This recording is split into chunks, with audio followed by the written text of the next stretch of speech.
Hello everyone, how are you doing? This is MD Tech here with another quick tutorial. In today's tutorial, I'm going to show you guys how to stop applications from running in the background on your Windows 11 computer. So this should hopefully be a pretty straightforward process, guys. And without further ado, let's go ahead and jump straight into it. So all you have to do is open up the search menu and type in settings.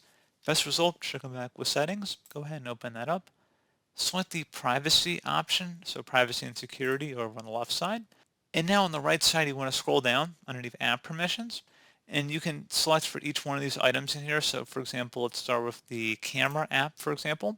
If you want to turn off all applications access to your camera, you can just toggle it to the off position using this top master control option.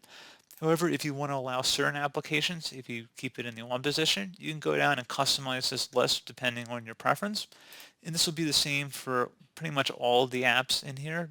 So microphone, notification access, contacts, calendar, anything you would or would not want to access these particular features, you can turn them on or off for the applicable applications that are installed on your computer. So pretty straightforward process, guys. Do hope I was able to help you out, and I do look forward to catching you all in the next tutorial. Goodbye.